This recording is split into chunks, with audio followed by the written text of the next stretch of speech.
Hey guys, welcome back. So today we're going to pick right back up on this Memorymoog we left off on part 3. And I think this morning I gave it a lot of thought last night about kind of where I want to pick back up this morning with it. And I think we really need to start with the calibration. I think that's where we are because as of right now we've only heard everything work. It functions, but we don't know if things are functioning correctly. And that's where the calibration is going to really come in and let us see if this stuff's working the way it's supposed to work. So I'm going to share a little bit of the calibration with you guys, mostly the oscillator calibration. The full calibration takes about 4.5 hours in the Memorymoog. It's a big task. But I'm going to show you guys how to calibrate, at least how I do the oscillators and the steps leading up to the oscillator calibration. I think this is going to help some of you guys out a little bit. But I'm also thinking about recording the full calibration and then making a secondary video as a members video in my YouTube account. And that way, if you guys really want the hardcore version, I mean like really deep, and how you do a calibration, that video will be available to you under my membership on YouTube. So if you guys are interested in that, let me know. At this point, I have to give a disclaimer that I cannot take responsibility for damages you caused to your unit attempting to do what I do here.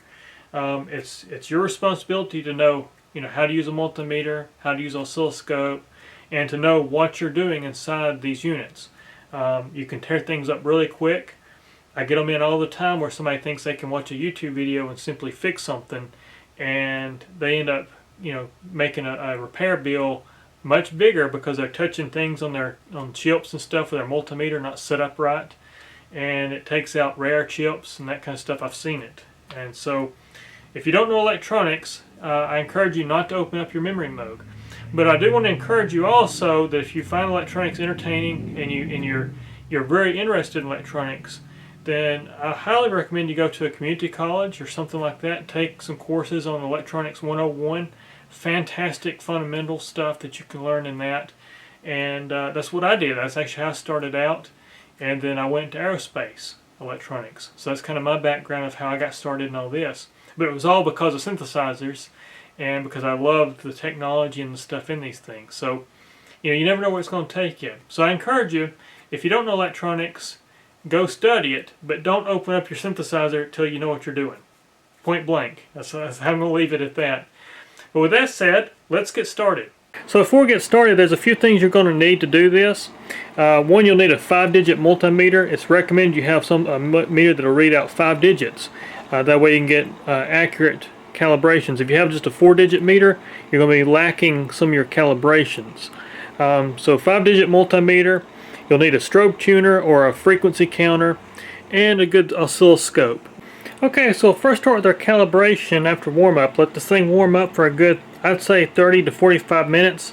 I'll usually leave them on about an hour before I even start the calibration process, just to get everything good, heat soaked, so I can check everything out. But basically we're going to start just like the manual says. Now I'm not going to share the manual with you guys, you'll have to find that. But I'll be referencing the manual for a lot of this stuff in the actual calibration section.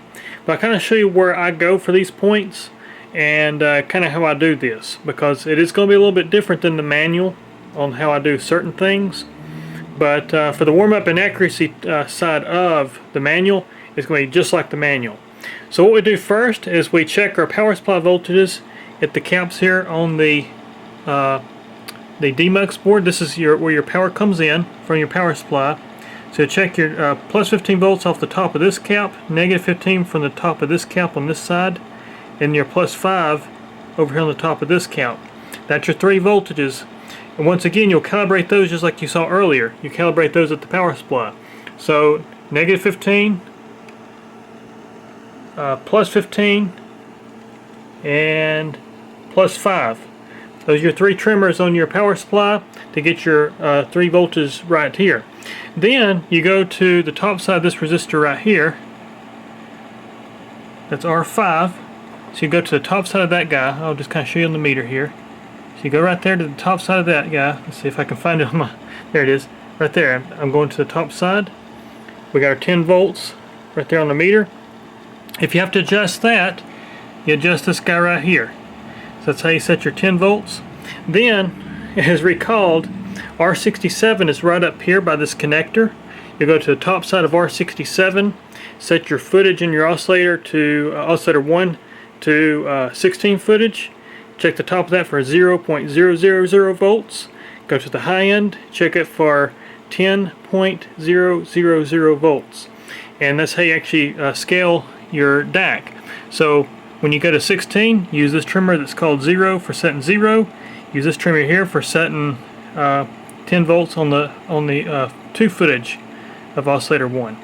And that's how you adjust your DAC. So that's pretty much it on your analog or your DMUX board.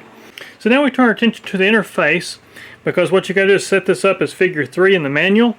And then there's some critical things you have to do right here on your keypad. Once again, there's some things you have to deactivate and center and that kind of stuff using this keypad. So the first things we want to do is we want to turn off Autotune. So hit C6, enter. So you can see it says Tune Cal. What that does is that turns, so when, I'm trying to think how to word this. So when you run Autotune, you actually store a voltage setting inside your memory, your static RAM, and it's referenced based off where the tuning is at in the oscillators. So by hitting C6 enter, you actually basically home that voltage for all the voices as if it has no auto-tune memory. So this would be just like a scratch. And the reason that's very important is because if you calibrate this thing without turning that off, you're going to be calibrating your voices to a CV voltage on that auto-tune that's different than what it might be without the auto-tune reference turned on. So when you go to run auto-tune, this thing will be just completely out. So that's very important you do that. The next important one, and this is very, very critical, is you hit C5 enter, and what that does, that frequency centers these two controls here for oscillator 2 and 3. If you forget to do that, the same kind of thing, you'll calibrate oscillator 2 and 3, and this might be offset on your frequencies here. And so then when you go to tune it back up, you might turn these to 48 on the screen. That's where it's actually unison. It might not be where it needs to be at. So you'll have another big fight of recalibrating the oscillators and all that kind of stuff. So those are two critical tune points. We're not really worried about this right now, but we're going to show you. You've seen me hit C4 enter before. So you hit C4 enter. This is how you deactivate voices. So for example, if we want to just hear voice 1, I'll deactivate all these by hitting, so if we just hit C4 enter 6, so I'll defeat 6, enter, C4 enter 5, enter, C4 4, enter, C4 enter 3, enter, and then C4 enter 2, enter. Now all we've got is voice 1. So it would only be voice 1 on.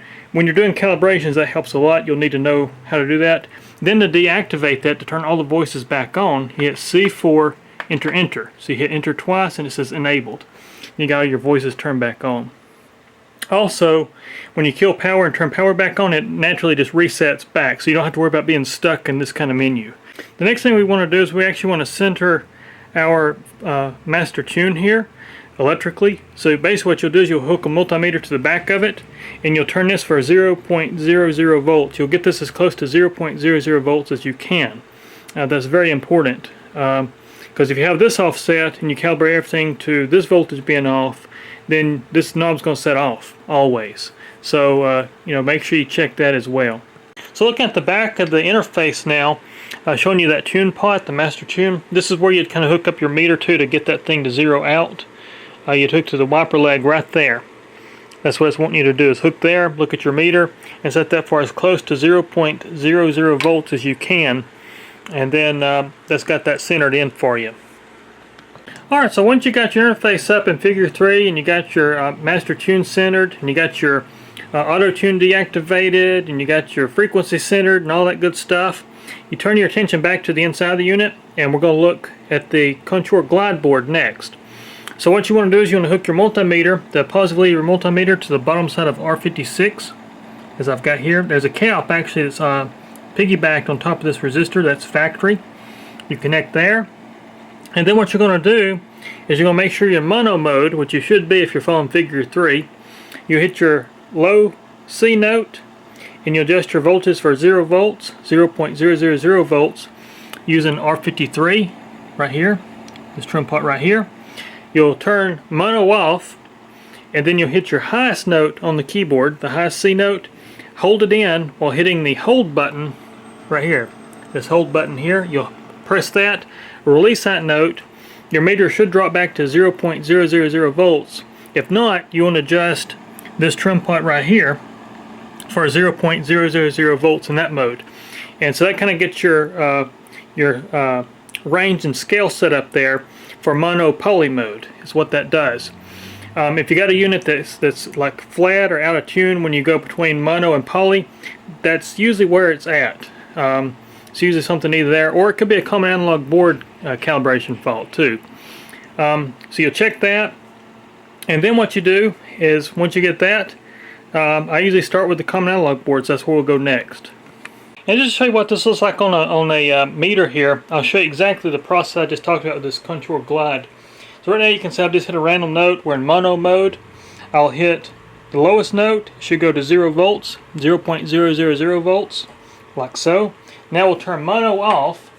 I'm going to hit the highest note, you'll see it go up in voltage. I'm going to hit the hold mode. You should see this drop. I'm going to let off the note, and it should be 0.000 volts, as you see there. So I've already done the calibration on this one, that's why it's accurate. But basically that's what you do for your common analog board. And that's a very critical calibration point that gets overlooked sometimes. And like I said, it can affect your mono poly selections of tuning. So after I've got the contour glide board calibrated, I turn my attention back to the front here. I'll change all of our footages to 16 footage and make sure our mono is off, make sure our hold is off, and that's where we're going to start next for the common analog board. So now looking at the common analog board, the 3 test points you're going to be after is U15 pin 7, U16 pin 7, and U17 pin 7.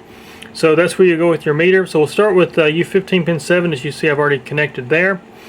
And there's a couple of sets of trim points you're going to be looking at here. So these right here, down here, that's your actual oscillator offsets. So oscillator 1, 2, and 3. These 3 right here in a row. Then you got your sums next, which is oscillator 1, 2, and 3, right there in front. Then you got your octaves, which is oscillator 1, 2, and then 3 is right here. So those are going to be the sets of trim points that we're going to be working with in this next part here. So what I'll do is, before I get started, I hooked up like you saw earlier. I hit the lowest note on the keyboard, just make sure we're still low note reference there. Mono button is off as mentioned. And what you're going to do is going to go here and you're going to adjust oscillator offset for 0.000 volts, as you see here. And move your lead down to pin 7 of U16. Do the same calibration there using the same offset trim pot for oscillator 2, etc. So that's what you'll do for that. And then what you'll do next is you'll hit mono mode to turn it on, and then hit the highest note on your keyboard. And then what you're going to do is you're going to adjust this voltage next. And usually what I do, I start with U17 because that's where I last ended. So I'll go to U17 and I'll adjust this trim pot right here, for example, this oscillator 3 sum, for 4.708 volts. You can see I'm a little high on this one. I've got to calibrate this one. But I'll adjust that, and I'll go to oscillator 2, adjust this trim pot here for 4.708. Same thing for oscillator 1. I'll adjust the sum trim pot for that oscillator. Once you do that, what you do is you actually turn mono off. So you hit mono off, and you set all your footages to 2 in your oscillator section, like this right here. So we'll go here and set all these to 2, and then we'll go back around. Once you do that, your meter is going to read something weird like 7.5 volts. What you want to do next is make sure you hit the highest note, and you're looking for 2.828. So you'll adjust now your octave trim pots for 2.828 volts. So oscillator 1, you'll move down here, oscillator 2, and then oscillator 3. Once you got those done, you're actually ready to start the VCO calibration. So that's kind of where I do things differently. Where the manual is going to tell you to go VCF, VCA, I start immediately after this with the oscillators. And it just makes things a lot easier. Once you get those oscillators done, you're pretty much, through the hardest part of the unit. So to calibrate your oscillators, go to the front, make sure you go back to footage 4 on all your oscillators. That will screw you up. So make sure in footage 4, make sure mono mode is turned back on after you've done the calibration on your common analog board. And then use the keypad as I showed you earlier. to shut off the voices that you don't want to hear. I usually always start with oscillator 1, so I'll turn off all the voices except for oscillator 1, and I'll start with calibration on those oscillators using a strobe tuner, as I'll show you. Alright, so now turn our attention to the voice. What we want to do now is calibrate the oscillators. I do this all by ear. I do this by ear and using a strobe tuner. I don't use the hex readings like the manual calls for. But basically we got scale, range, and high. So scale will be your high note, range will be your low note, and then high will be your highest note. And I'll explain this in a minute, but I'll show you how I do this. So still set up in figure 3. You'll hit your low note here, adjust your range trim. You'll hit your A3, adjust the scale trim. Once you get those two tracking, then you go to the highest C note and you adjust your high note to get that pulled in. And that's how you do it. And basically what I do in my thing, like I said, I use my ears for zero beating. And I'll start with oscillator 1 of voice 1, get it tuned up. Then I use it to reference oscillator 2. And then when I get oscillator 2, I'll use oscillator 1 again to tune up oscillator 3 on voice 1. Then what I do is I'll take voice 1, leave it on, along with the next voice I want to calibrate using our disable mode. So for example, I'll leave 1 on. For the next, I'll turn on 2. I'll turn down all the oscillators except for oscillator 1. I use this oscillator 1 of voice 1 to calibrate oscillator 1 of voice 2. And that's how I do it. And I do it all by ear for zero beating. So I use my ears a lot. But to get it started, I use actually a strobe tuner just to get the first oscillator in. And then the rest of the work is just off ear. So that's how I do this. I'll just kind of show you how this sounds. So right now oscillator 1's out, as you can hear. So I'm going to start in the middle, because I found that when I replace the trim pots, usually the middle is the best place to start. So A3, I'll start with my scale. I'll look at my strobe tuner over here.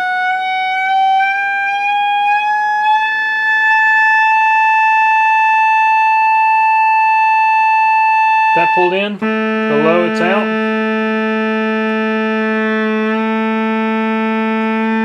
Now I usually overshoot.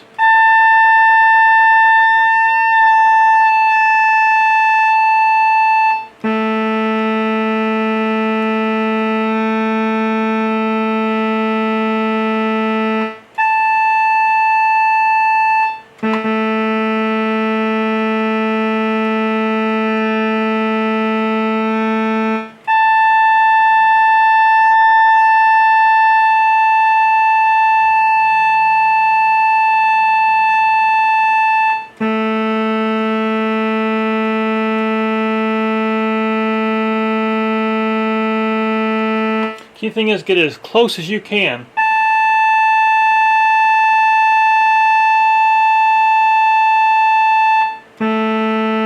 What I'll try to do is get my scale in perfectly, and then when I tune my range, I'll overshoot it. Like if it's flat or sharp, I'll go the opposite direction where it needs to go, and then I'll go past it a little bit, and that way it speeds up the calibration.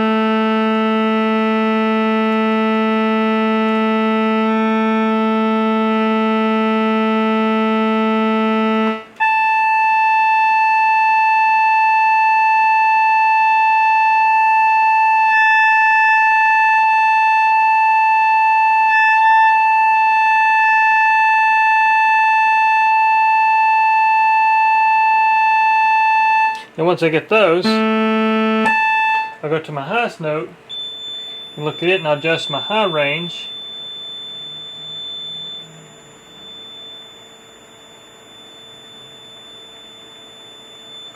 For it to be accurate there, then I'll repeat the cycle again.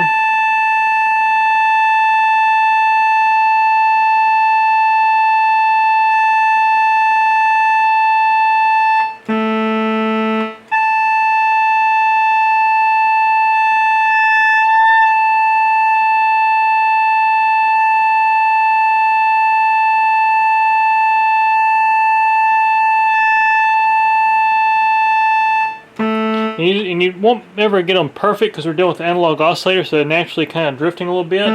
But you won't get them as close as you can.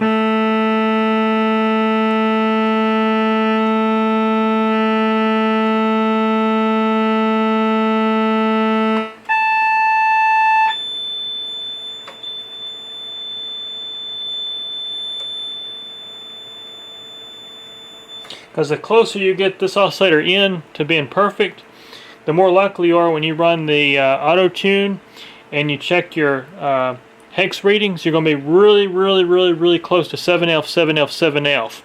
And so that's the importance of getting this thing as close as you can, because now we're going to use this oscillator as a reference oscillator for the other sets of voices. So that's why it's so critical you get voice 1 or oscillator 1 of voice 1 accurate, because it's going to be a reference for the next 17 oscillators. So that's how I do it. And then once I get that one in, I'll just turn up oscillator 2 in our mix and do the same thing for oscillator 2, but this time I won't reference my strobe. I'll actually go straight off that oscillator there and listen for my beating. Same thing for oscillator 3. And that's how I do the calibration of the oscillators. So once you have all 18 oscillators calibrated, what you want to do, this is where a lot of people mess up, I found out, is that you get your oscillators tuned up, you get them as close as you can, but then what you do is you shut off all the voices except for voice 1 again. You go back to your common analog board and you adjust it once again. You stay in figure 3 for footage. You hit your low A. You'll adjust your offset trim now so you have perfect tuning on the strobe tuner. You'll hit your A3. You'll adjust your sum up here, one of your sums for 0, and then basically you'll repeat that step back and forth until you get that accurate there on your common analog board. Then what you do, this is the next step. You turn off glide. You turn off mono mode. So you turn mono mode off. Then you go to footage 16 in your oscillators, and then what you want to do is you want to hit A2. So you hit A2, and then you adjust your offset once again for A2 to be accurate at 110 frequency. And then you stay on A2, and then you hit the footage 2 on oscillators, and you adjust that for 880 using the octave. So that's what you do before you hit Autotune. Once you do that and you get all 3 oscillators in this bank where they're in tune, then you hit Autotune and you should be perfect. You should actually be right where you need to be. And that's how you do it. I've already calibrated that part. I just want to show you how you do that. So that's a very important step after you get your voices. That's something overlooked a lot, I believe.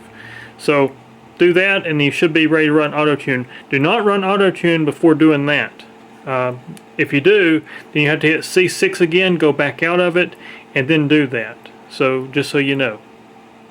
Okay, moment of truth. Let's hit Autotune after all this calibration. Let's see if it actually tunes all 6 voices. Takes a few seconds to run here.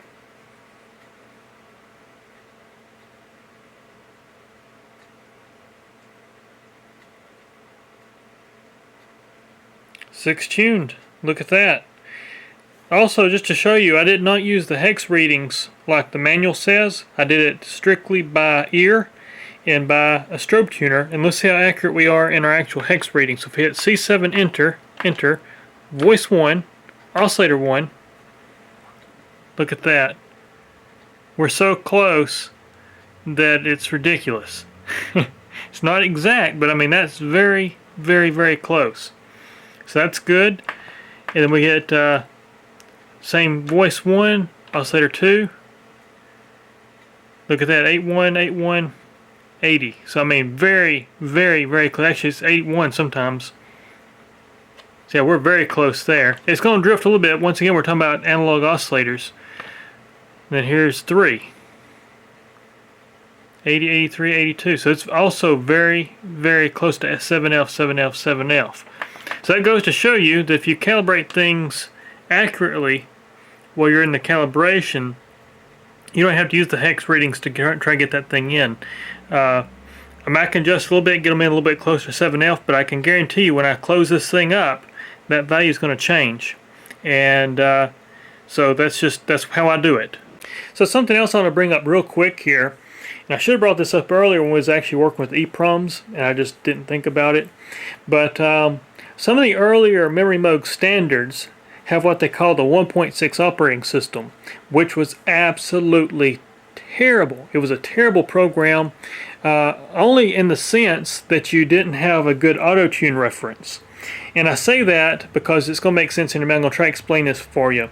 So basically, when we talk about Autotune and how it works, what it does is the digital board sets up the DAC for a given voltage on the output, a reference voltage to run the voices at for that given oscillator under test. And so it'll send that CV voltage to the oscillator. It'll run, it should be at a certain frequency. Then what it does is the computer looks at a frequency count off that oscillator. And then you got your Autotune buses, which will actually, the computer will compensate the voltage it needs to make that oscillator run at that given frequency for that known CV voltage out of the DAC. That's how this works. And then what happens is that once it's ran and it has that data, it'll save it in memory, which is where we were doing that C6 clear earlier. That's how we actually clear that data. But what happens is that 1.6 has a very narrow window of that frequency it can capture. So it's something like this right here. Now, 7F, 7F, 7F, when we talk about hex readings, we're talking about the center position of that window. That's where you want it to be. You want it to be right in the center of the high and the low.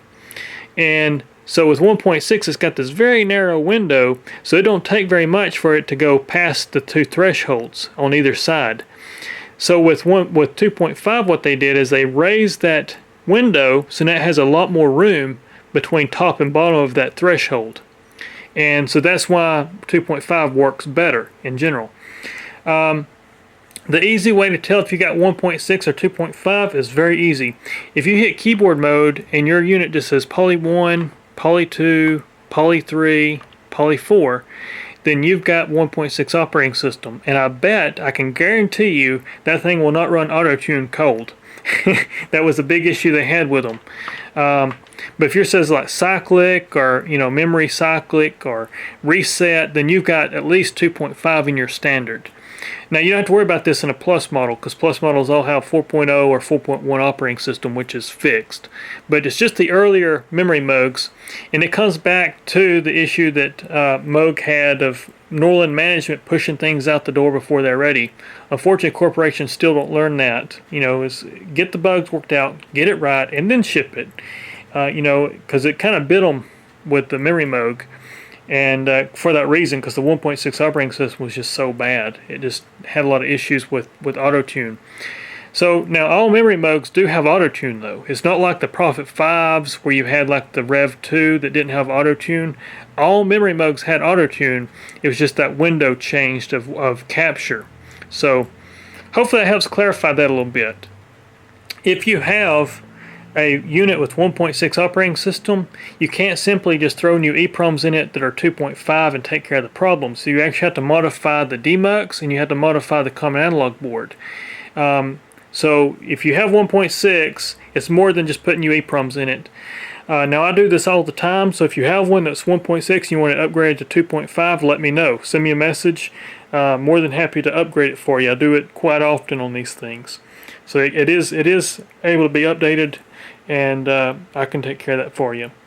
But hopefully that gives you a little bit more information about that 1.6 versus 2.5 operating system, and why if you have 1.6 you may have more troubles with your Memorymoog than other people.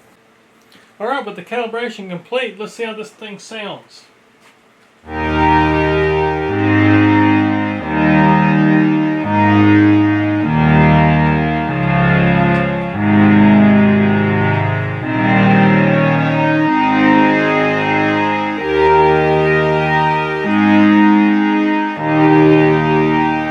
Sounds good.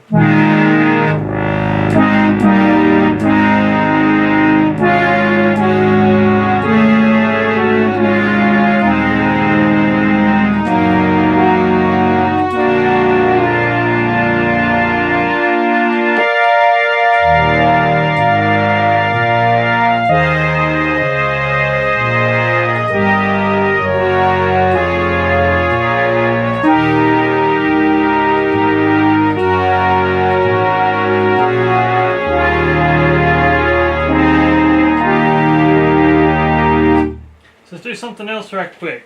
A good test is we're going to hit C5 enter to center our frequency counts. This preset in particular uses the oscillators a little bit out of tune from each other just to fatten it up. So now this is it without the oscillators out of tune a little bit.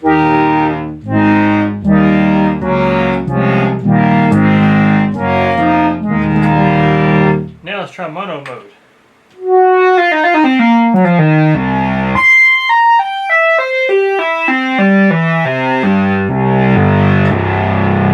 Sounds great.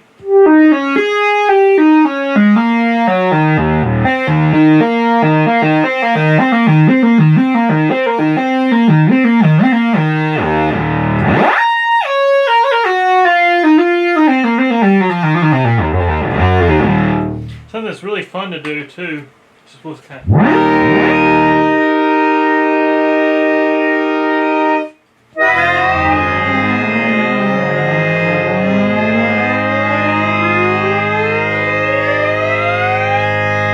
now, let's hit mono mode, hit one key.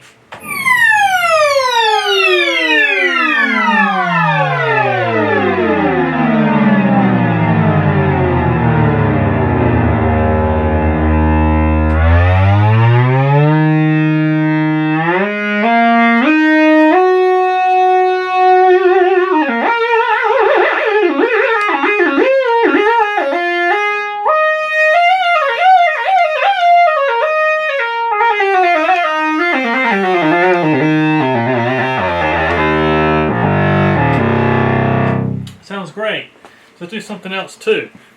I'm going to just go here and let's go keyboard mode. Let's go to memory reset, and then we're going to put a little glide on it. I love reset because it keeps one voice with one key, so you can reset a key. And you play like a mono synth, but it's still polyphonic.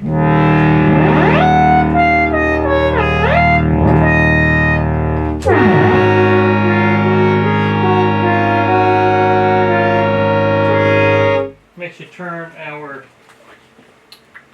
keyboard follow off, won't release. Let's make it a harder attack and a little longer release time here too. Alright, let's try that.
Working great. Now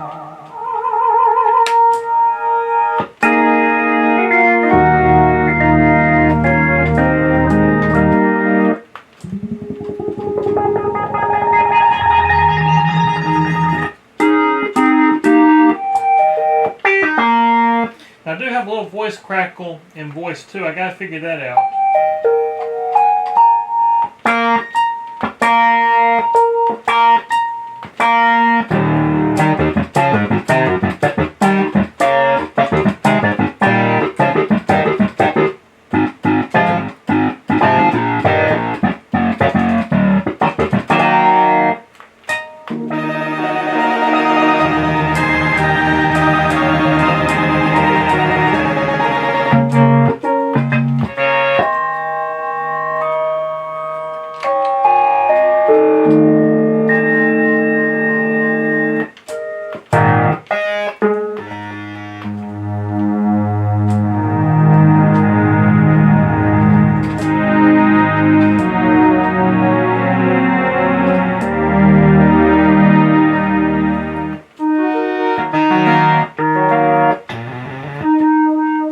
one of my favorites too right here. It's like a shimmering effect.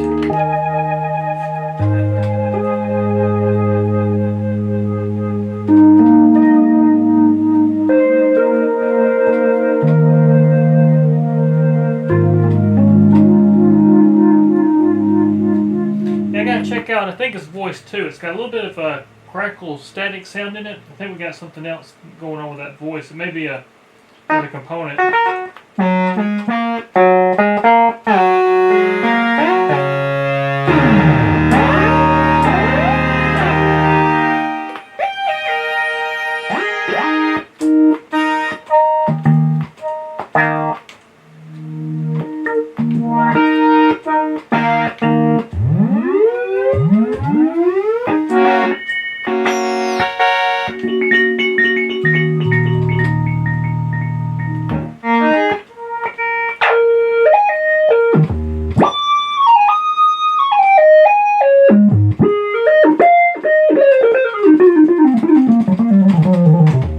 Another mono pad.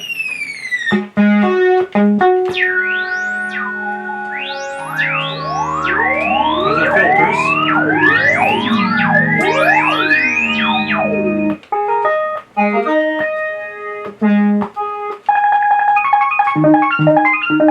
Arpeggiator.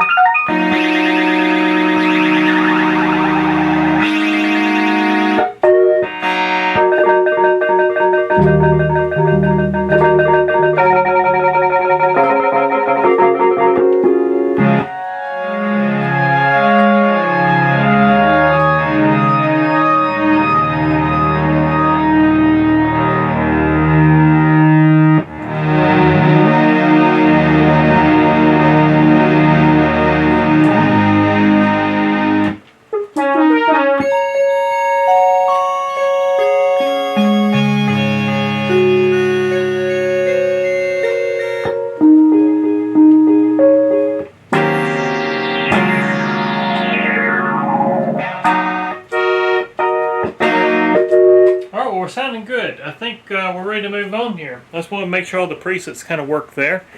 Sounds great. And so yeah, that's after calibration there on the full unit. I've actually done the full unit at this point, not just the oscillators. But I will tell you, I've done a lot of other things in here that you guys hadn't seen, so don't expect when you do the calibration it to work right. There's a lot of things I do here, regardless, you know, besides just the chip set change out. So there's other things I change out, and change specs, and I do a lot of little extra things to these things. But I think we're ready to move on. I think now what we're going to tackle is the keyboard cleaning, and then we'll also start work on this woodwork here. So I'm going to show you something here with the voices right quick. So as I had mentioned earlier, I had some crackling in voice 2, and voice 4 also had a little noise. I knew it did. But now I'm at the point where I need to figure out what's causing that noise. I've ruled it down to the VCF itself. It's not the 3360s putting out too much DC voltage. It's not the coupling capacitors. It's actually in the filter circuitry. So I'm going to show you this right quick. Hopefully this comes through on the camera okay. So it's voices 2 and 4. So right now we'll hit a key and you'll hear voice 1. It sounds nice and smooth with the I got the filter self-oscillating. The oscillator's turned down. You'll hear that it self-oscillates really nice and clean. No problem. We'll go to voice 2.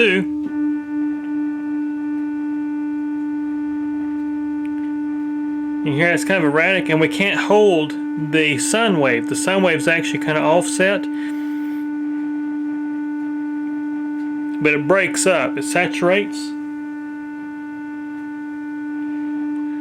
Voice 3's okay. And nice and smooth that is. And then here's voice 4. It's even worse.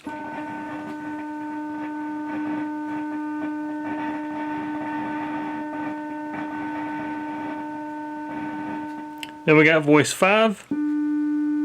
Sounds great. Nice and smooth. Voice 6. It sounds great. Now voice 5, I think I'm going to recalibrate our emphasis balance, because you can tell it's got a different waveform. That's an emphasis balance thing. But that, if I adjust this emphasis,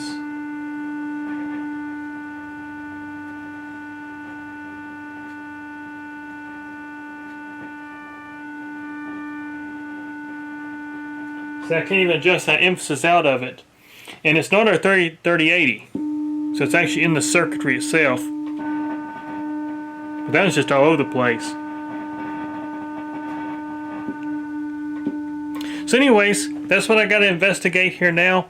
I finally figured out what's going on with our voices. You know, voice 2 and voice 4 being really noisy.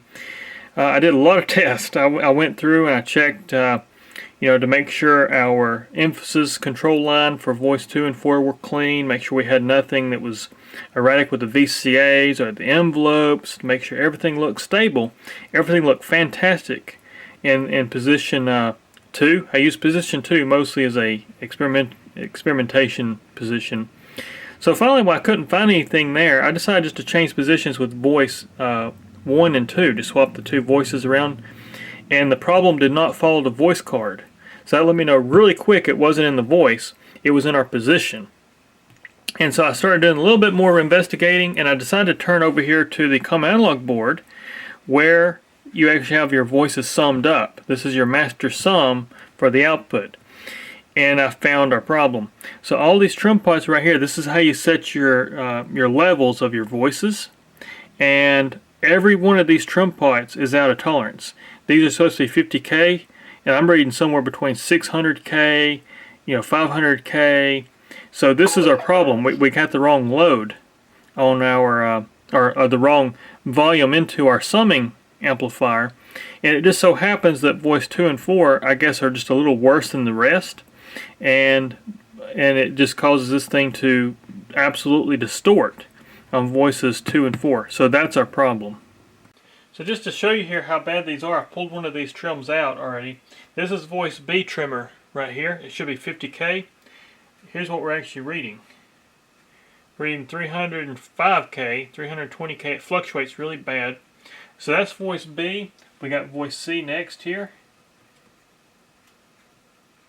It's reading 486K, or 252K now. This is voice D. 700 and 850 fluctuates. This one here reads 726K. And then voice F is the only one that reads somewhat normal. It's 62K. That's the only one that has a fairly close value, but it's out. So that's our problem. That's what's going on with it. But I just want to show you that real quick. That's what I found with our voice distortion issue. So while we're waiting for a few little parts to come in for this Memorymoog, I've decided to turn my attention to the keyboard. The keyboard is what we're going to be doing next. But I'm also experimenting with some wood. I've got a donor chassis here out of my graveyard. I pulled one of the end chicks off of it and I've sanded it, and I've done a precondition for the stain. I've done the stain. And I'm going to be experimenting with some different clear coats. See if I can get this thing really close to what it looked like originally. But of course a higher quality. You know, I'm going to do something a little bit nicer than what Moog did. But with the same satin finish, so it'll look very much like it does now. But anyways, that's what's going on. Let's get started on the keyboard now. Yeah, so just look at this keyboard before we start cleaning it here. You can see once again just how grimy and dirty this thing is. We'll be cleaning all this thing up though. The keys are all still in pretty good shape. Got a little melted key right there, it looks like. I may have a replacement for that one. But yeah, we got some more hairballs. There's our contact board. We'll be pulling that contact board as well. But you kind of see how yellowed the keys look. This actually, I don't think it's yellow, it's just so dirty. You can see all the dirt in there between the keys, and we're going to take care of all of that. So actually I find these easier to do on the floor. So I just usually set the floor with these keyboards. But all you do to remove the keys, just like I was saying earlier when we talked about Matsushita keyboards, they're pretty easy just to pull a key on if you had to replace a key. You push down and you just kind of pull out, and there's your key. And once again you can see just how dirty and nasty this is. Throw that in our tub, we'll put our spring in our bottle, and then kind of move on. Now these keyboards don't have key bushings like the normal sense of key bushings. All they have is a little rubber pad that goes in here, that goes around the thing. It's almost like shrink wrap. It's a little bit thicker than shrink wrap, but I've got donors is what I use for these things when they're missing them. But it's just a little small rubber pad. I'll show you in a minute once we get some keys off here. But basically, you see the process. I just go here, and I pull the keys off. Sometimes a little tricky to get them to pop out. Once you get them to move though, just pull them out. Another dirty key. Spring one up underneath our black key. Black keys are exactly the same way. Oops, didn't mean to put the spring in there. There we go. And we'll do the same thing to this key. The black key comes out just like so. You kind of see, I'll show you on camera, it's got like a lip on it and you push down. So you push down the back, pull. That's how that works. But you got to be careful because you can break them. But that's how that works. I'll show you these things right quick. So as mentioned, these don't have bushings like Pratt Reed keyboards. They just got these little rubber, basically a little piece of rubber that goes around the metal. And that just kind of really, it doesn't even really work as a key bushing. All it really does is dampen the noise of the keyboard. If you don't have these, you'll have a loud clank and your key can rock side to side a little bit more than what it should. So that's usually if you got a key that's rocking, you're missing one of these things. But you can see how dirty this is. There's your contact down here, the little rubber membrane. We'll actually be replacing these rubber membranes. This one actually came with replacements as part of our stuff we got with this unit. But that's how it works. But once again, you can just kind of see how the key works. It's got these little lips. It fits in right there, and basically the spring goes in behind it. It just lifts up and it locks in there. But they actually got like a little taper to them, so they actually kind of clip in. So you got to just kind of gently push behind them to get them to pull out.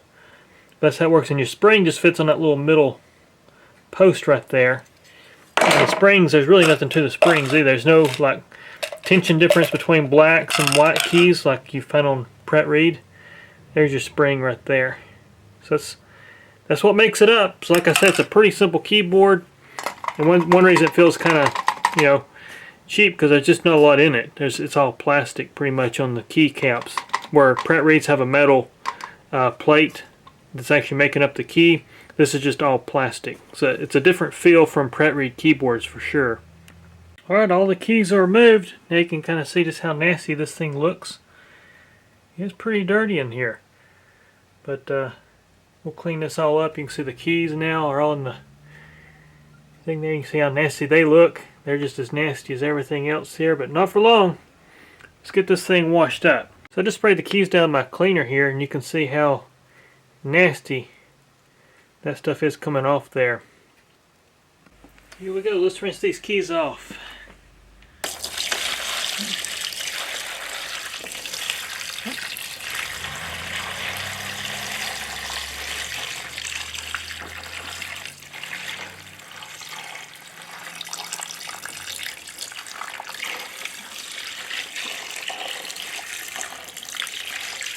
So they're pretty nasty.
Alright, so now looking at the underneath of this keyboard, we're going to go and pull our contact board by removing all these number 2 Phillips head screws, and then we can pull the contact board off. Just make sure you don't lose these clips.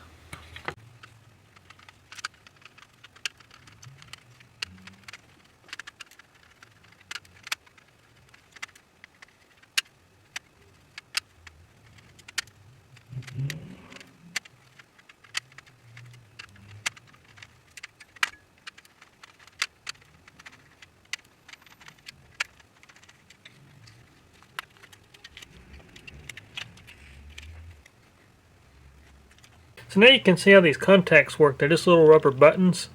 And basically just fasten to it. Of course, we're going to be replacing these. Are probably no good. But you can say just have like a little rubber membrane there. And what they do, that's actually got a carbon in it. And so it's conductive. And it makes contact with those tracings right there to make a connection. Is how those work. And what happens is that carbon wears out of these things and then they no longer conduct. So you push the button, it does nothing.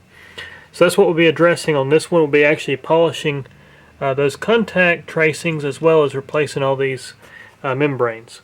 So there's that. But we got the keyboard all cleaned up, and you can see just how nasty just the keyboard was. That's just the keyboard. So pretty nasty stuff. So now we're waiting for the keys to dry and everything kind of dry up. I'm actually turning my attention now to the contacts themselves. You kind of see how these work. These are some I removed already. They're just little rubber pads. There's the carbon piece there. I don't know if my camera can see that or not. Maybe it can focus in. But those little black specks, that's the carbon. And basically what happens is after a while these things will lose their conductance. And so then you have contacts that won't work, or you have one that you have to press really hard to make it work.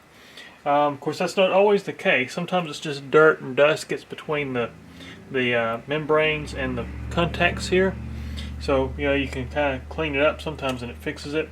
In our case, this one's getting a whole new set. So we're putting a whole new set in this particular keyboard. So it'll have a brand new set of contacts to go with the whole full restoration here. So it should be pretty good. But I'll just kind of show you how these just pull them off. They just snap in place. They got little rubber keepers that go through the circuit board. That's kind of what holds it together. And of course you might consider contacts there. They're literally just, so I get that to focus. They're just literally just tracings that are exposed that membrane touches. And that's really all it is. So that's really what makes up the keyboard. Once again, it is also a diode matrix system as far as the way it works. It's got diodes on them. Here's all your diodes that make up your matrix for your keying. And so it works very similar to what we was talking about with the interface buttons and that kind of stuff in the LED matrix. Very similar way the computer reads your keyboard here. So we'll show you this too. One of the best tools you can use for these things is actually an eraser. I buy this polymer eraser. And I actually clean them old school. This is how I used to clean, but it polishes them right up. I don't know if you can see it on camera. I've got this thing zoomed in really, really far away. See how that's got a reflection on it? We'll go to the next one, do the same thing. It should come alive. Yeah, you can kind of see how it really polishes those things out. Maybe you can. I don't know if you can or not. But it really does a good job. Alright, we now have all the new contacts on, and we're ready to put this thing up underneath the keyboard again. Alright, so now I got the keys all washed and dried. They look way, way better than they did. As you can see, there's no longer all that yellowing on them, just from all that dirt that was in them. So I actually got these things cleaned up, and we're going to start reassembly here.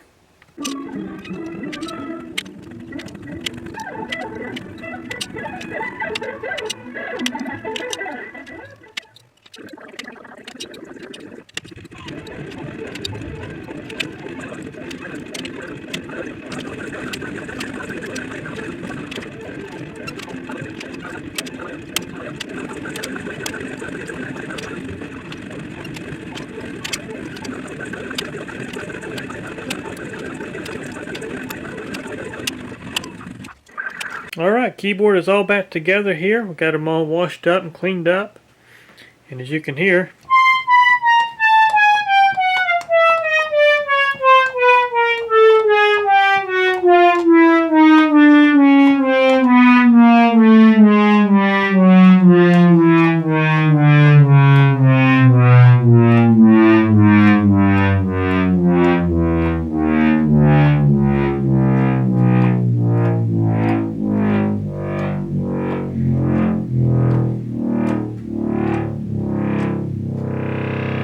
all keys are working great.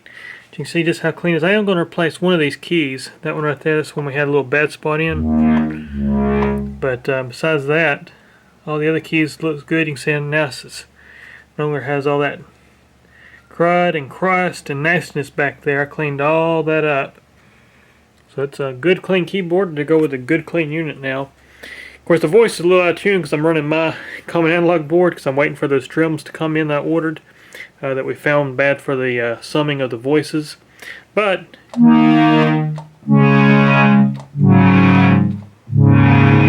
does play pretty good. Alright, let's get this wood disassembled here. I've dropped the interface boards and we're going to start getting this wood off so I can start sanding it and prepping it for our new finish here. So let's get started.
Alright, I have the chassis disassembled here for the Woodwork.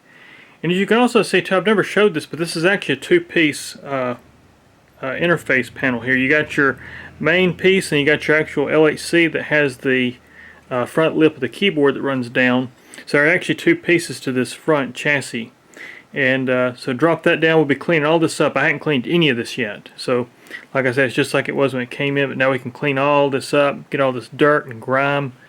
And it's kind of got a little discoloration on it there. That'll clean up. I've already done some testing, and that's just dirt and dust and junk over the years. But also with the woodwork off, now I can really detail this chassis, because you can see now we can get in that lip where that wood piece sits here. So they're cleaning all that out, and just going to give this thing a good detailing too while all that woodwork is off. And so whoever gets this one's going to have a really nice unit, because like I say, this is going to be for sale through Analog U.S. This is their instrument. I'm restoring for them. So, you know, if you're interested in it, I'm sure you can check out Analog U.S. in the near future here, and it'll probably be up for sale. But we're going to just give it a good treatment. You can see how nasty that was. Clean all that metal work up real good. But just to show you the woodwork, I'll show you what's going to happen here. I've been experimenting, like I say, with wood. So I took a donor chassis, as I mentioned earlier, and I redid one of the end panels off it. This is what I've came up with, and I think it looks very much original, and it looks really good. The top lip looks great, and then here's the wood that came off of it. As you can see, there's lots of damage from the ATA case. You can see where the front's all messed up, and so it needs a good sanding and restaining. But that's what we're going to be doing. So you can just kind of see how dull they look too. Like just you can't really see the wood grain anymore, and how this one really pops with the wood grain. That's what we're going to be after. So this thing should look really, really beautiful when I'm done with it. And like I say, even on this piece here, you can see where it had some discoloration from that foam. I guess when it was in the ATA case. That's about what I've came up with. This thing was in the ATA case that the foam rotted. That's a real common thing I see. But we'll also be redoing everything. So these are the pieces that go on the sides of the keyboard. So I should be sanding these out and redoing those. Now what's interesting, this one almost looks like burl. It's got like a kind of a burling effect there in the grain. I bet that will look real pretty when I'm done.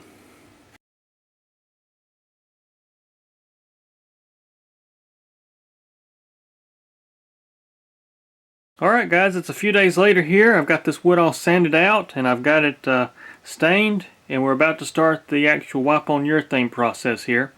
Now I do have to replace one end panel here. This is the right side panel and it's actually rotten. After I sanded it out, I found out real quick that this one is no good. You can see the cracks and something where it's just rotten. And so I will have to be replacing this one. But as you can see, I've already prepped it like the others. And my thought is I've got a donor chassis in the back that's going to be a Franken Memorymoog. And I'm going to redo the wood on it as well. So I think I'll just switch out the side panel because I don't care about that rot on that unit.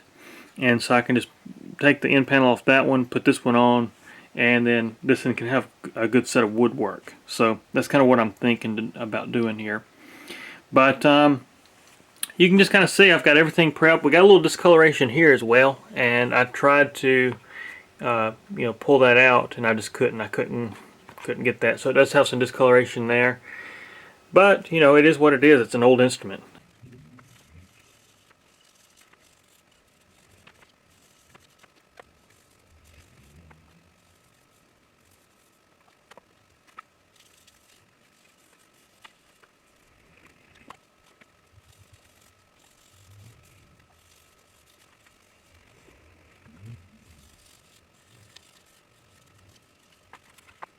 Alright guys, it's a few days later here, and I've started putting this unit back together. All the woodwork's been done so far.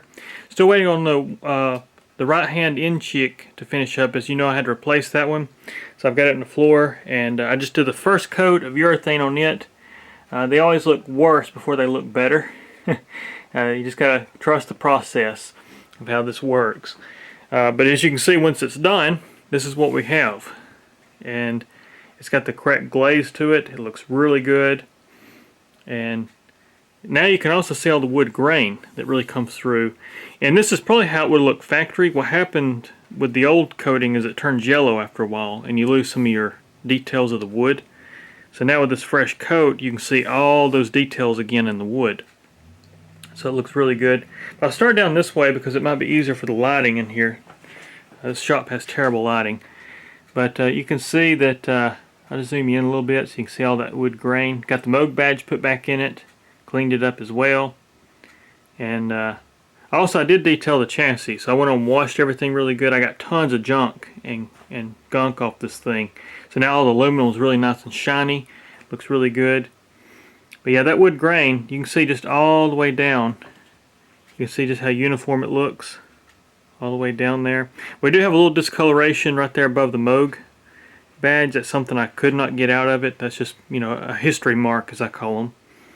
But besides that, I mean, it looks really good. But you can just see how uniform everything looks. Now this mark right here, that's actually in the wood grain. That's not the stain or the urethane. That's actually in the grain itself. It's just kind of a little weird mark. It just kind of makes it its own. That's the thing about wood, is that when you get these grain effects, sometimes it's very unique to the unit. That's one of them. But you can see I've redone, of course, all this as well has been redone. Even this piece of wood that runs under the keyboard, I've redone it as well. I don't know why my camera's not focusing. Ignore the dirty looking shirt in the background. That's actually the shirt I've been cutting up to make my my urethane pads to wipe on the urethane. I don't know, I think my camera lost focus, didn't it? Maybe it'll come back. I'm really struggling with this camera lately. I don't know why it doesn't want to focus. But Yeah, you can see all that beautiful wood grain there. Looks really good. So the woodwork's looking really great. Everything's coming together really good. I got a new fan for the thing, so I'll be getting a brand new fan. I will be showing you though, these fans are serviceable. No matter what somebody tells you, you can service these fans. And I'll show you how you do that also, just for those that want to keep the original fan.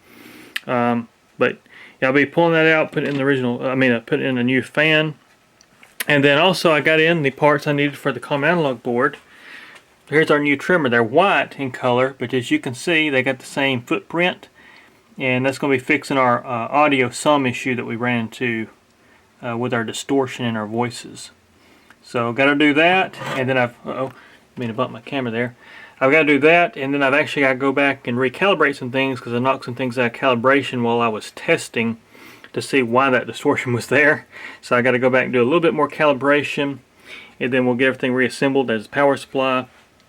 And then once we get everything reassembled, I'm going to start the burn-in. So the point of the burn-in is just like what it says. It gives me time to run this thing. I run it for like 12 to 13 hours roughly, and I make sure we don't have any more Curtis chilts fall out. I make sure everything holds tuning. And I just do a good function check to make sure everything's going to hold up in a normal situation, as well as vibration. So I'll be showing you guys some of that stuff as well. It's a little scary. I don't usually show that because if this was yours, you might freak out a little bit, because I do a lot of hardcore testing here. I'll be honest with you. I don't just put it back together and call it good and treat it with, with gloves. I'm kind of rough on them because I have to make sure they're going to hold up. So I'll show you kind of the process there as well. I just finished installing this new fan in this thing, and here's the old fan. I'll show you guys how this thing comes apart if you want to keep this fan. Like I said, they are serviceable. I'm going to show you how you do that real quick. Okay, so looking at this motor, I'm going to show you how you take this thing apart to service it. So we've got two flat blade screws that holds the blades on, and you got these two flat blade screws here that are recessed. They're behind this blade. Now I'll show you how this does. So we'll take the blade off first by removing these two screws here. You can't see what I'm doing, can you? So I can get you to focus. There we go. So I can do it down this way. Yeah, it might be better. Here we go. I'll move that one. And I'll move this one. And then the blade should come off this thing. Just to make sure you don't lose them. Still got a little bit of thread on this one. Let me turn down this way. Try to keep my hand out of the camera. So there's our blades, and then you can wash the blade up. Set to the side. And now what we got these two other screws here, and they come out, and it actually, there's a gasket, and this is actually a sealed motor right here. And I'll show you how this works. So we'll start by removing these screws here. Let me hold this tight in my hand. There we go. So what this motor actually uses, it uses a stationary axle, basically, so the middle of the middle of the motor does not turn. Actually, all that turns is the stator. Let me get the screw here out of there. I'm having to hold all this together, and it turns with me. So give me a second. All right, so we got the hardware there. So this is the cap. It comes off, as you can see, and there's a seal. So we take that off there. So what we got is we got a seal in this thing. You can see that black seal, and we got a snap ring. And what you can do is there's actually oil in this thing. Whereas you can see now, without that cap, we can move the motor in and out on this stator. But you don't really have to take that off unless you want to really clean it. But what I do, since it's a sealed motor, I'll take just a little bit of 3-in-1 oil, something like this right here, and I'll put just a little oil inside this motor. Let's fix this on camera. I'll put just like a little drip. I'm just going to show you for example. So yeah, we'll put just maybe 2 drips in there because I've already got one started. There we go. And then what I'll do is I'll just let that thing set with that oil. I'll kind of work it, lifting up this motor, give it some spinning here. And what happens is that oil will go down that shaft, and as it gets warm, that oil kind of vaporizes inside this chamber, and it keeps it lubricated. But you can see there's our plate where our gasket mates right there. You got black gasket there, and you can put a little oil around that gasket too, just to make it swell a little bit. And then what you do is you just put it back together. I have had some of these motors that are really dirty, and I actually pull that snap ring and pull this thing apart. Next thing is you just got to get your holes lined up here. And you got to make sure that motor, to kind of pull back up on that motor like so, that stator. Just like that. And basically you just repeat the process putting it back together. You just make sure that you get your plate lined up with your holes, put that together, put your blade back on in the same fashion. You just have to kind of figure out where your blade goes, and on your blade I'll show you. So you got these two larger holes. Those are actually where the pins are, these pins that go through this plate. So that's how you can keep everything lined up there. So I should also make a note too here that the screws that go in the fan have a larger head than the screws that go in this plate. And so they're just a different size head of these screws. They're both flat blades, and that's kind of how that works. But I've got this one back together. I got that plate reinstalled. You can see this thing turns nice and free. There's no problem with it at all. It actually doesn't have any play in it. Now these motors do wear out. And one way you can tell if your motor's just wore out, if you can actually take this stator without the blade assembly, you can rock it back and forth. Not necessarily up and down as much. You have a little bit of play up and down motion, but not very much. But that plate takes care of that. This plate's actually what it keeps that thing in alignment. But if you can like rock it back and forth, or it has a lot of side-to-side motion, that means that shaft in there is worn out, or the actual brass sleeve inside the stator is wore out. So they do wear out. If they get dried out and they keep running, it can damage them like that. With a little bit of oil, it's amazing what it does for these motors. It quietens them down too quite a bit. But anyways, that's how it goes. And of course, I'll just show you. I've got that plate back on now. So you can see we're just going to line that blade back up with that. So you can kind of see how it goes back in there. You got your pins, and you got your screw heads like so. So that's how that works. And the bigger holes are actually to clear the screws, I found out. I told you wrong earlier. But it's actually the screws that fall into the larger holes. And then you put your two screws in the sides there for your fan after you wash it. And that's your fan service. Something else we're going to do just for the fun of it, because I've got them here and I've got the tools to do it, is these are the EPROMs that came with this Memorymoog. These are the ones that were replaced with the replacements. We're actually going to erase these things and see if they're still good. So that's kind of what we're going to do. But EPROMs, I hadn't really explained it, but EPROM, what that stands for is Erasable Programmable Read-Only Memory. That's what that stands for. And in these chips in particular, you can see that I got like a little window. This is a bad one I've had. But I'll zoom in here, and you can actually see how there's a little window that you can actually see through, and you can actually see the circuitry in there. And what these do is they actually are erased by ultraviolet light. So you expose them to UV for a certain amount of time, and it erases the chip, and then it can actually you can rewrite to them with fresh information. So the little window's there, so when you pull the stickers off, expose them to UV, which is what this little box here does, and you can actually erase them that way. So I'll show you. You can see in here, we're going to start this box. I'm going to put them here for 15 minutes. So you might can see the light. I don't know if it'll shine. Yeah, you can kind of see it in there. So we're going to slide these chips in, let them be in there for 15 minutes, and then we'll see if they actually are erased. Alright, so I just finished erasing all these EPROMs with our UV light. I got them here in the fixture I've got here. And I'm going to show you on the computer here just some history real quick. So this is looking at some Memorymoog code. And this is actually for a standard model, but I just think it's kind of cool to show you some Moog history here. So as you can see, it says, let me get that to focus.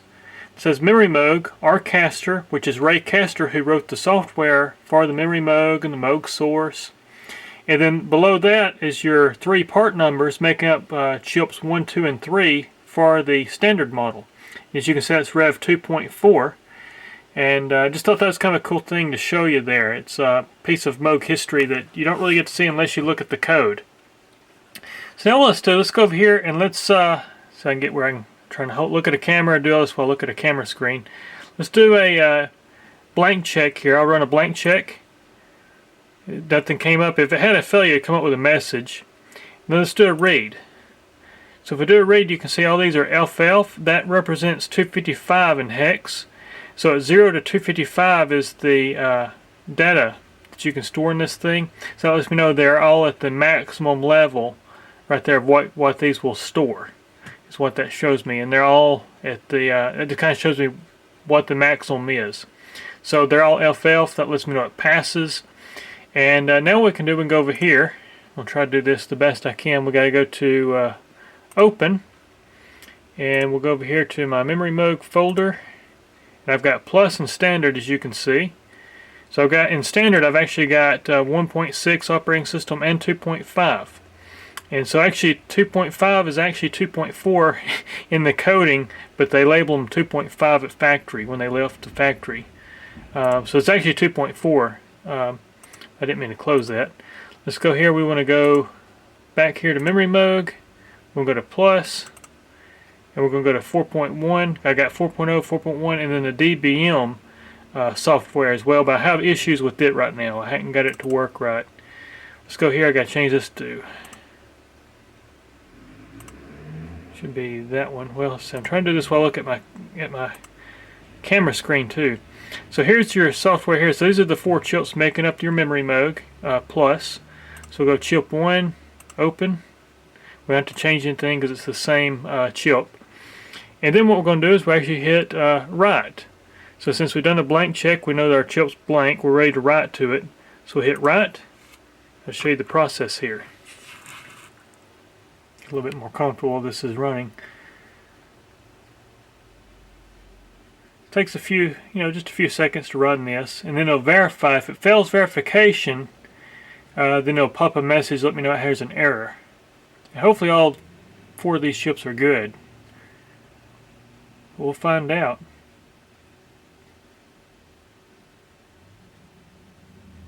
There you go. So that chip's in good shape. So what we can do now is do a read, and it should be the same data that we have here. And it looks like it is. So yeah, so there's all of our code for chip number 1 of the Memorymoog. So that's how I burn these chips.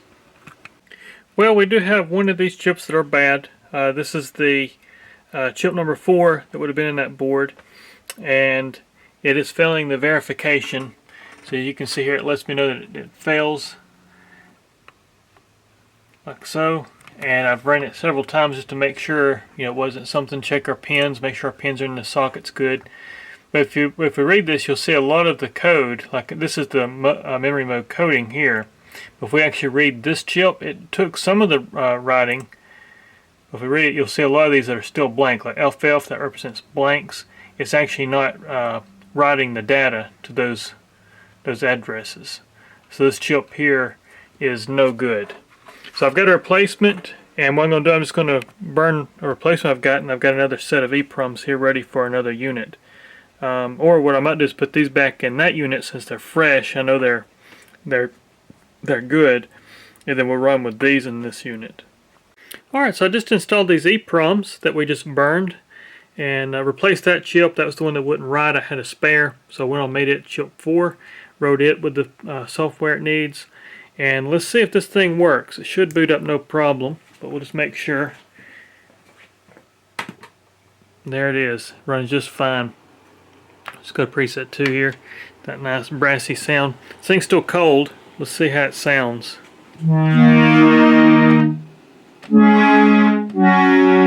Sounds good.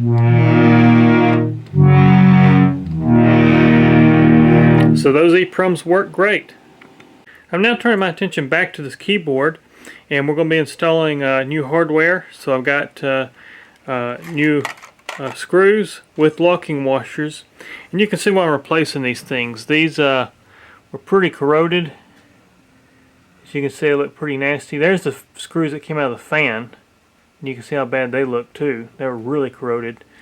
But But yeah, we're gonna just put new hardware in there so everything looks as clean and as nice as the rest of the unit is gonna look when it's all complete here.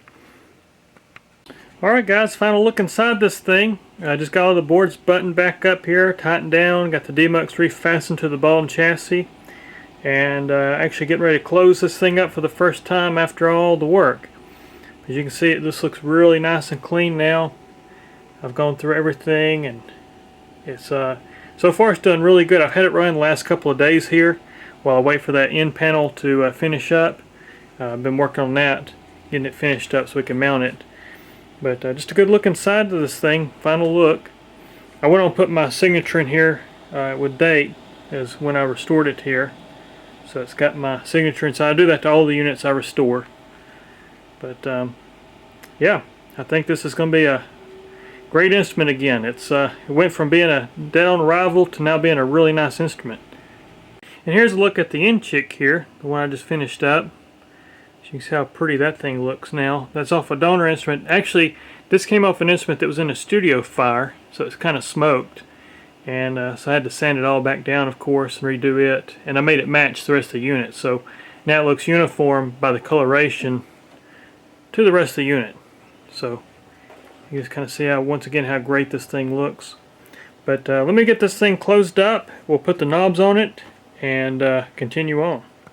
So yeah, I'd say these knobs are pretty grimy as well. I just pull them out of the package for the first time. You can just kind of see how nasty they look compared to one I just cleaned right there. So you can definitely see that they're in for a good cleaning as well here. But really, the knobs are about the last thing I like on this unit. Alright guys, it's time for the big reveal here. I've got the knobs all back on this thing, got it closed up. It's been burning in for about 5 hours closed up, and there it is. Much different instrument than what it was. All the woodwork's done, all electronics have been gone through, full calibration, you name it. I've just about touched it on this unit. It was a pretty rough unit, I have to admit, when it came in. But it's a much different instrument now. So while I walk around this thing, why don't we make it play a sequence?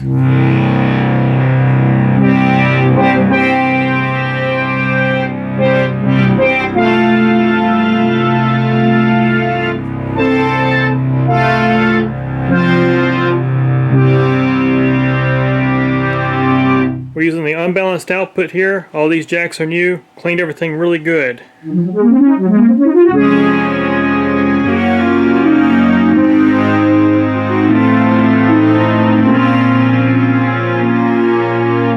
And Analog U.S. is going to be replacing this sticker, so it'll have a new sticker once it's back to them.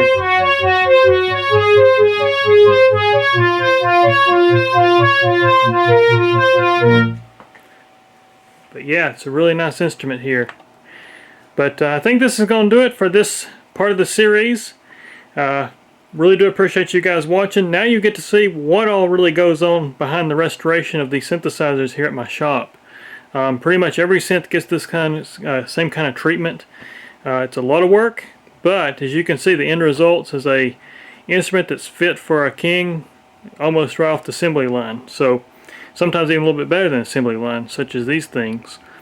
But really do appreciate all you guys watching, and thanks for the support, and there'll be more to come here very soon. Take care, guys.